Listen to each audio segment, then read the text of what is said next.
शशि थरूर है, दो उम्मीदवार हैं, कल रिजल्ट आ जाएगा उनका। उसके बाद में जो सोनिया गांधी जी का अनुभव है 22 साल के अध्यक्ष पद का, और राहुल जी का जो अनुभव है फील्ड का, और जब यात्रा पूरी हो जाएगी तो पूरे देश का जो एक ऑरा होता है, जैसे पंडित नेहरू ने जो डिस्कवरी ऑफ इंडिया लिखी थी, तो एक जब आप गांव-गांव जाते हो, लोगों से मिलते हो, तो वहाँ सामाजिक, आर्थिक, राजनीतिक, ज्योग्राफी की सबकी जानकारी मिलती है आपको। तो मैं समझता हूँ कि उनका जो ऑरा बनेगा और अनुभव होगा, उन काम आएगा, खड़गे साहब के काम आएगा, हम सब के काम आएगा। मैं उम्मीद करता हूँ कि कांग्रेस 2024 की जो तैयारी है, राज्यों में चुनाव तो पहले हो जाएंगे 7-8 राज्यों के अंदर, उसकी तैयारी तो चल रही है हमारी अभी से ही। मैं अभी गुजरात से आ रहा हूँ और वहाँ भी शानदार मुकाबला है। हर वीक जाना पड़ता है मोदी जी को। आप समझ जाइए कितने घबराए हुए मोदी जी हैं, अमित शाह जी हैं, कैंप किए वहाँ बैठे हैं, रोज प्रोग्राम हो रहे हैं उनके, हर वीक में जा रहे हैं। यूपी चुनाव जीतने के जस्ट अगले दिन चले गए, तो ये तो इनकी स्थिति है। तो वहाँ भी इनकी एंटी इनकम्बेंसी बहुत भयंकर है गुजरात के अंदर, और कुछ भी हो सकता है वहाँ पर। आप पार्टी के नेता जो हैं वही असत्य बोलने में माहिर हैं। उन्होंने आपके मीडिया को कैप्चर कर रखा है, पता नहीं क्या क्या उन्होंने किया होगा, तो आप जानो, हमें पता नहीं। पर लगता है कि बीजेपी ने दबाव दिया हुआ है मीडिया पर और इन्होंने कैप्चर कर रखा है। और जिस प्रकार इलेक्टोरल बॉन्ड आए हैं, ये आज़ादी के बाद का सबसे बड़ा स्कैंडल है देश के अंदर। एक तरफ पैसा जा रहा है बीजेपी के पास में, तो बाकी पार्टियां जब बराबरी का फील्ड नहीं होगा, तो अब डेमोक्रेसी में होना जरूरी है, वो नहीं हो रहा है। एक तरफा ही साधन जा रहे हैं इनके पास में, लुटा रहे हैं लोग, और सरकारें टॉपल कर रहे हैं लोग। कुछ पैसे ही तो टॉपल कर रहे हैं, पैसा कहाँ से आ रहा है फिर इनके पास में। कर्नाटक के बाद में मध्य प्रदेश के बाद में आपके महाराष्ट्र, और हमें ऊपर वालों ने बचा दिया। सोनिया गांधी का, राहुल गांधी का आशीर्वाद था, इसलिए सरकार बच गई उस वक्त में। पूरा कुनबा हमारा एक रहा, वरना सरकार चली जाती।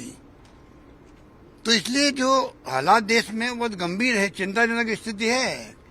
अब नहीं समझने वाले उनको हमारे पास इलाज नहीं है।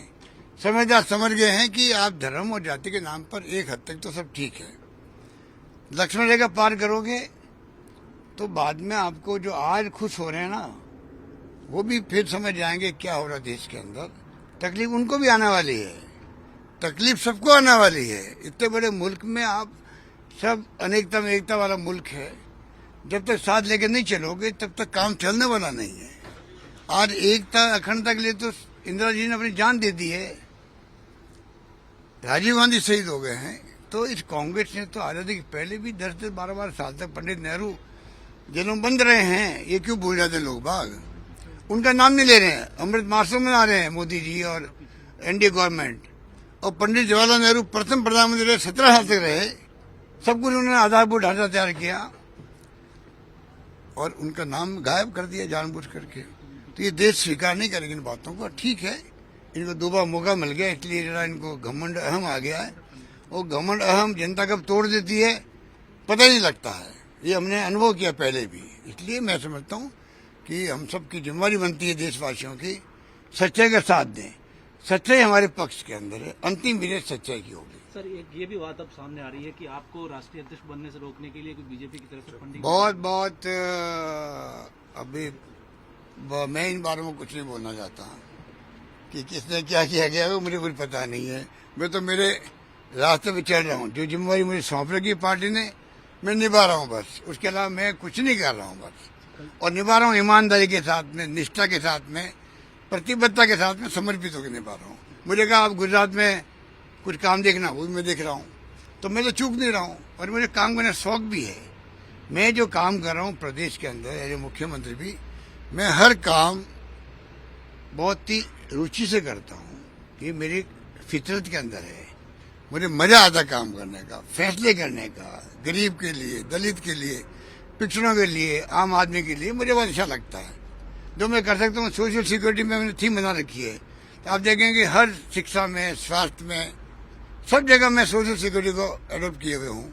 तो मेरे को तो धुन लगी हुई है, मैं मेरे काम करूँ बस। तो इसी वजह से जिस दिन वोटिंग हुई कांग्रेस के ज्यादातर कार्यकर्ता ये मान रहे थे कि अगर अशोक गहलोत आते तो रिफॉर्म्स होते, बदलाव होते, उत्साह होता, ऊर्जा की कमी होगी। अब देखिए, मैंने कल ये बात कही है, अनुभव का कोई विकल्प नहीं है।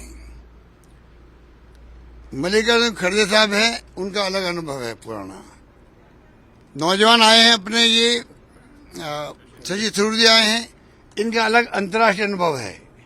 यूएन के अंदर भी इलेक्शन लड़े थे, ये अच्छा इलेक्शन लड़े थे। ये मैं इनको जानता नहीं था, पर जो इन्होंने उस वक्त में ऑरा बनाया अपना देश विश्वव्यापी, वो सब जानते हैं, अप्रिशिएट करते हैं। अभी मुझसे मिलने आए थे, तभी मेरी चर्चा उसके बारे में हुई थी। तो मैं कहना चाहूंगा कि दोनों उम्मीदवार हैं, अनुभव का कोई विकल्प नहीं होता है, कभी नहीं होता है। नौजवान है तो वो दौड़ भाग ज्यादा कर सकते हैं, अनुभव का विकल्प नहीं होता। तो मैं समझता हूँ खड़गे साहब अगर चुनाव जीतते हैं, अनुभव काम आएगा।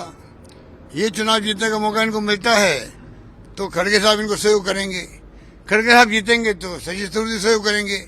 तो दोनों मिलके ही तो ये तो कांग्रेस ही चुनाव है। इसमें जीत भी किसकी होगी? इसमें जीत कांग्रेस की होगी, ना किसी एक व्यक्ति की नहीं होगी। कांग्रेस की जीत होगी, कांग्रेस चुनाव करवाए उसकी जीत होगी। मैं समझता हूँ सोनिया जी ने या राहुल जी ने कहा भाई हमारे परिवार कोई व्यक्ति नहीं खड़ा होगा, ये कहने की हिम्मत चाहिए। गांव में सरपंच का पद कोई नहीं छोड़ता है, इन्होंने प्रधानमंत्री पद छोड़ दिया, कांग्रेस के अध्यक्ष बनना स्वीकार नहीं किया और देश सेवा में लगे हुए हैं। मैं तो इनको सलाम करता हूँ।